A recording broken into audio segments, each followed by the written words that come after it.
Southern Gothic.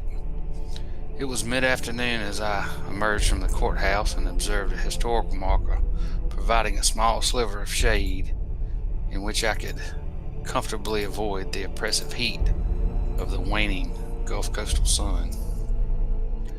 As I approached my destination, I observed the shadow was proportionally the spectral form of a man, and on second thought, I dared not step inside its lines.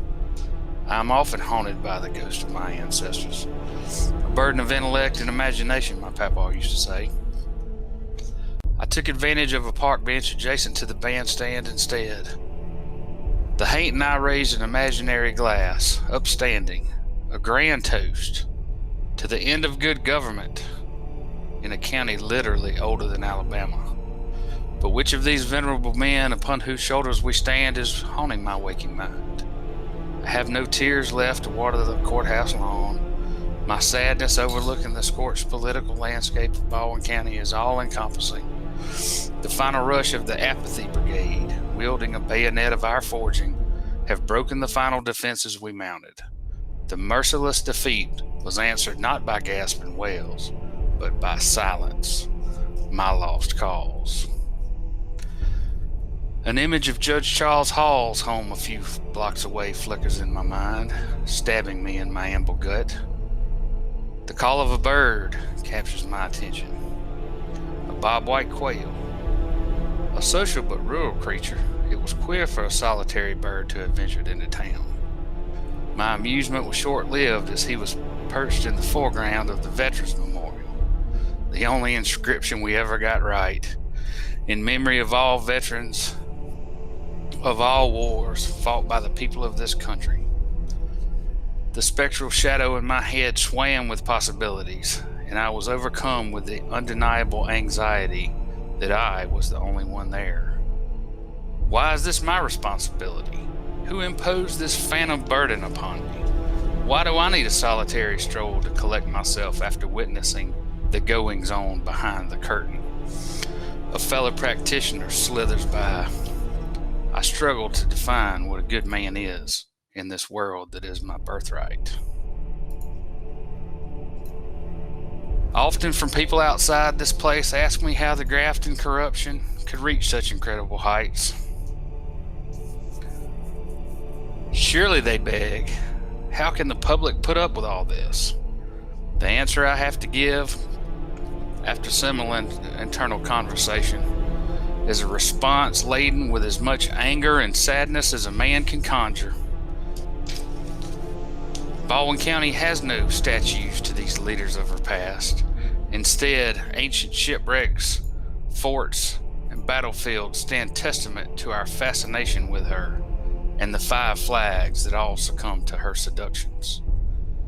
In this moment, I feel a warm embrace. My mind wanders 9 blocks in 4 decades. County Commissioner Harry Steele, Sr., is reading to his 5-year-old grandson, a favorite by James Fenimore Cooper. The sweet smell of pipe tobacco lingers in the air. Big Harry was a major historic contributor to the physical, emotional, and moral landscape of Baldwin County. He was a party to what many called the Confederacy of Competency. These men and women worked together behind the scenes for the greater good and helped shape and craft what could be called the soul or spiritual infrastructure of Baldwin County. They formed Baldwin County United, the South Alabama Regional Planning Commission. They built North Baldwin and Thomas hospitals, recruited industry, fostered our once admired education system, created our tourism industry, and made valuable investments in the infrastructure that we all still rely on today. For decades, Baldwin County has been flush with tourism dollars, historic pride, and national acclaim for intelligent and articulate economic growth. Good men burden their grandchildren with terrible responsibility, but equip them with the knowledge and experience for whatever may come one day. A true Southern gentleman's creed. In 2005, the prosecution of Orange Beach Mayor Steve Russo and City Attorney Larry Sutley was the last public corruption in Baldwin County. This was, incidentally, the same time the straw man and future county commissioner made a very lucrative land purchase in Baldwin County. This was a watershed moment in the history of local corruption. They were emboldened by the apathy surrounding their successful land coup, which of course was facilitated by a colleague whose office I could see from my shadeless haunted stoop. Along with an absolutely ludicrous and illegal no-bid award of BP oil spill funds to a state senator by the city of Fairhope, the cabal no longer sought to hide in the ink-black corners of county gossip. What came forth was nothing short of an exothermic explosion of corruption made resolute by a catalyst of players, all familiar faces.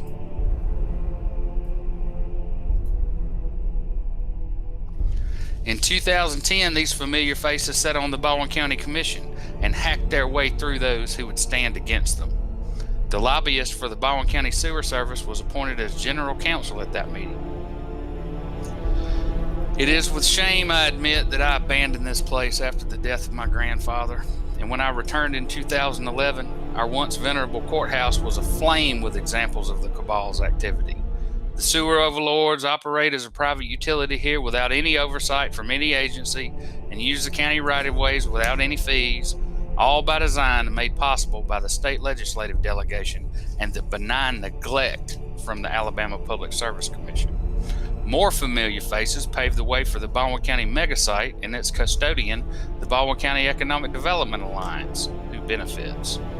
The vortex of authoritarianism smothering the disclosure of public tax dollars spent among these organizations should be enough for any concerned citizen to, at the very least, engage in something resembling curiosity. Constable Edward Stedham's bloodied spectral form startles me. A survivor of the Fort Mims massacre. He must have been by my side the entire time, leaking from his wounds, both internal and external, having seen his family and friends destroyed by hate, ignorance, and outside British agitation. He appears to be my wartime consigliere. At the municipal level, more familiar faces facilitate unscrupulous land transactions and fertilize the political fields with no-bid contracts, political patronage, and documented nepotism. Private bungalows on a foreign golf course sounds like an allegation against the Princess of Monaco, not Bay Minette's mayor. I was indeed stymied from my legal responsibilities by an angry little man with a badge, the mayor, sheriff, and district attorney's loyal terrier, a week before I stood unsuccessfully for said mayoral position. After 8 years of my opponent's expert shepherding, our once admired little town has deteriorated morally and economically into something General Canby North Sherman would bother to burn. A place where infantile thinking allows you to believe that a drug informant for Sheriff Mack hanged himself with a seatbelt whilst a passenger in a moving car. All the while, this same angry little man and sheriff withheld important knowledge from the deputy sheriff investigating this 19-year-old's death. Suicide via seatbelt of a confidential drug informant? I'm not aware of any ghost in my line idiotic enough to waste their imaginary time.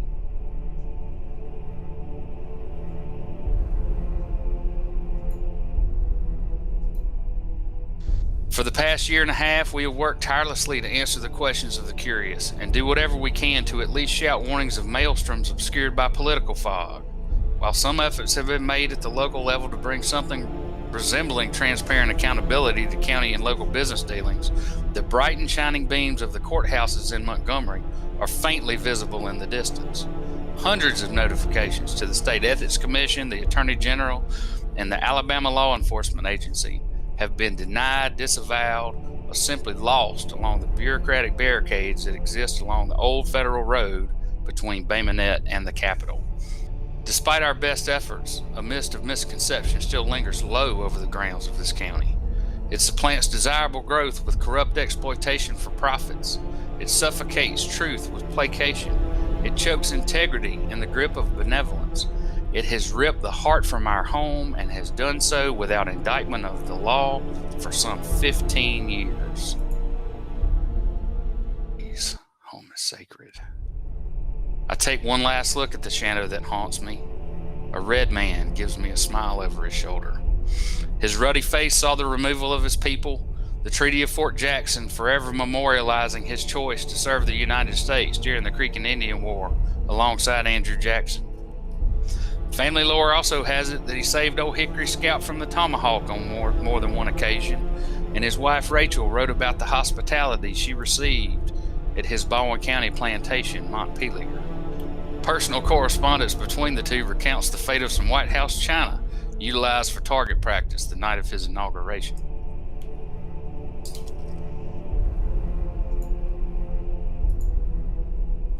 This reservation of land was granted to the Creek Indian James Earl by an act of the United States Congress dated March 3, 1817. This act of Congress granted certain chiefs and warriors of the Creek Nation provision to locate their reservations of land that was guaranteed to them by the Treaty of Fort Jackson. Too few of us even bother to inquire about the corruption that threatens to lay waste to our legacy and the memories of those who contributed to this landmark community, one with so much more to offer than the shade of historic plaques on the courthouse lawn. Who else will stand and ask the question that needs answers? Who will answer to history for this craven abuse of the county we call home? I will continue to entreat and engage anyone who wants to make accountability and transparency two cornerstones of our local governments at every level. But nostalgic apathy will do nothing to move this towards reality. When Hurricane Sally interrupted power service, every citizen in this county turned on some alternative form of illumination, at least putting match to candle. None of you sat in the dark saying this is the way things are because someone told you it's the way things have always been. Quite the opposite. I'm telling you that the men at the levels of power of Baldwin's past would not recognize what has become of this place. A cloud obscures the sun, and all at once they appear as a ghostly crowd, surrounding me as I consider recent events. The brutalization of multiple women and an elderly homosexual man, one of Alabama's most famous living artists, at the hands of a well-connected thug, who in my mind remains unpunished. And when the public servant responsible for holding the perpetrator to account gave us some ham-handed, incoherent excuse about tolling statutes and other legal malarkey, we all shake and nod as if we understand. I often wonder what would have constituted justice on their watch, an attitude adjustment at minimum for the defendant, an intemperate foreign national who must be unaware that our genteel southern ways are but a thin veneer, concealing the fact that we are all armed to the teeth, cracked shots, and prone to violence if honor dictates. In this once great county, we also had equally great leadership, and henceforth we all have to take our responsibilities to one another more seriously and hold those who would exploit our faithful vote to account. We live in a time where there's a surplus of data, but this hardly translates into wisdom. I hope the next time you feel someone walk over your grave, you will contemplate the current state of affairs orchestrated by a cabal that cares not for competency, dignity, or truth, but instead loyalty to the almighty dollar, their kleptocracy. The sun shines through at last, and my spiritual menagerie disappears, having come to my aid, reinforcing what we all know in our hearts. There is something terribly wrong here. As a man torn between the scientific method and the religion of my ancestors, I will end with one of my favorite axioms of science and the soul. For there to be shadow, there must also be light.